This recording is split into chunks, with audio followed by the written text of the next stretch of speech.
নমস্কার, সনাতন ধর্মকথা চ্যানেলে আপনাদের সবাইকে স্বাগত। আজ পদ্মপুরাণের সৃষ্টিখণ্ডের পঞ্চম অধ্যায়ের পঞ্চম পর্ব শুরু করব। নারায়ণং নমস্কৃত্য নরং চৈব নরোত্তমং দেবীং সরস্বতীং ব্যাসাম ততো জয়মুদীরয়েৎ।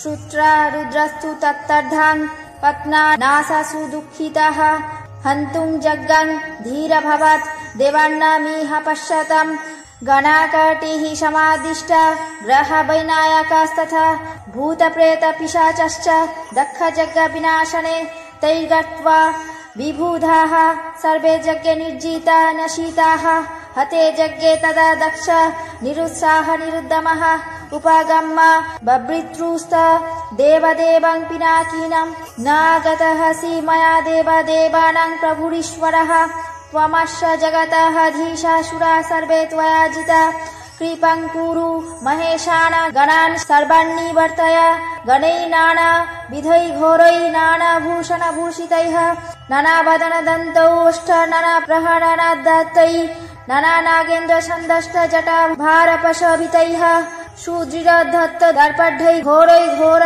निघातिभिः कामरूपैराकान्तैश्च सर्वकामसमन्वितैः अनिवर्ज्यबलैश्चग्रैः योगिभिः योगगामिभिः बैललोकैः सरजटैः दंष्टोत्कटः सन्मुखैः करीन्द्रकरटटोपपटनैः सिंहदेहिभिः केचित् परमदघ्राण घूर्णद्वीपसमप्रभैः विचित्रचित्रवसनैः धीरभावादिभिः मृगव्याघ्र सिंहिरुतैस्तरक्वाजीनधारिभिः भुजङ्गहारबालाय कृतजग्गपवीतकैः शूलसिपट्टिशधरैः परोशुप्राशहस्तकैः वज्रक्रकाचकोदण्ड कालदण्डास्त्र पाणिभिः गणेश्वरैः सुदुर्धर्षैः वृतसूर्यग्रहैरिव देवादेव महादेव नष्टजग्ग दिवङ्गतः मृगरूपधर भूत्वा भयभीतस्तु शङ्कर नमः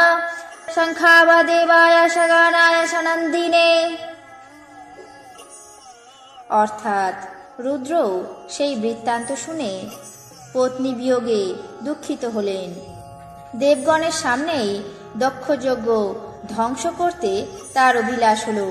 তিনি দক্ষযজ্ঞ বিনাশের জন্য কোটি সংখ্যক ভূত প্রেত পিশাচ গ্রহ বিনায়ক এবং প্রমথদেরকে আদেশ করলেন। তারা সেই যজ্ঞস্থলে গিয়ে দেবগণকে পরাজিত এবং বিধ্বস্ত করল। যজ্ঞ ধ্বংস হল। যজ্ঞ ধ্বংস হলে দক্ষ নিরুৎসাহ এবং নিরুদ্যম হয়ে পড়লেন। তিনি দেবদেব পিনাকপাণির কাছে উপস্থিত হয়ে বললেন, হে দেব, আপনি দেবগণের প্রভু ঈশ্বর। আপনাকে আমি চিনতে পারিনি। এই জগতে আপনি একমাত্র অধীশ্বর। দেবগণ সকলেই আপনার কাছে পরাজিত। হে মহেশ, কৃপা করুন, আপনার অনুচরগণকে নিবারণ করুন। আপনার নানাবিধ অনুচর ঘোর দর্শন এবং নানা ভূষণে ভূষিত। তাদের নানাবিধ বদন দন্ত ওষ্ঠযুক্ত এবং নানাবিধ অস্ত্রশাস্ত্র ধারণকারী। তাদের অনেকে নানা রকমের সর্পগণের উপরে আসীন এবং বহুল জটাভারে ভূষিত। তারা সুদৃঢ় ঔদ্ধত্য দর্পযুক্ত ঘোর এবং ঘোর নিপাতী। তাদের মধ্যে অনেকে কামরূপী, অনেকে বিকৃতরূপী, অনেকে সর্বকামান্বিত। তারা অনিবার্য বলশালী উগ্রকর্মা, কেউ কেউ যোগী, কেউ বা যোগগামী।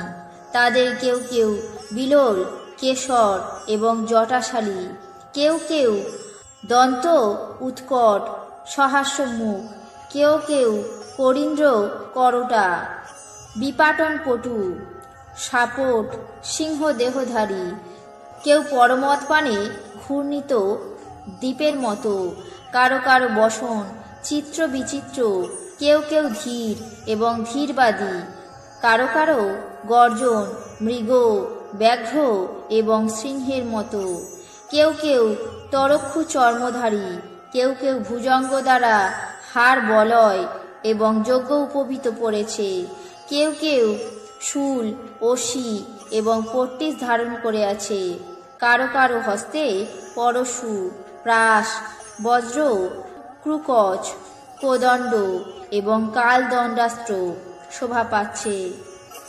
এমন দৃশ্য অত্যন্ত দুর্ধর্ষ গণেশ্বরগণ দ্বারা পরিবৃত হয়ে গ্রহগণ সূর্যের মতো শোভা পাচ্ছে। হে শঙ্কর, ভয়ভীত যজ্ঞ মৃগরূপ ধারণ করে পালিয়ে স্বর্গে গমন করেছে। হে দেব, তুমি সংখ্যাব সগণ নন্দীসহ তোমাকে নমস্কার করি। আজ পদ্মপুরাণের সৃষ্টিখণ্ডের পঞ্চম অধ্যায়ের পঞ্চম পর্ব এখানেই শেষ করছি। বাকি অংশ আগামী পর্বে পাঠ করে শোনাব। আপনাদের কেমন লাগছে তা অবশ্যই কমেন্ট বক্সে জানাবেন। চ্যানেলটিকে সাবস্ক্রাইব করবেন, লাইক করবেন, শেয়ার করবেন। ধন্যবাদ।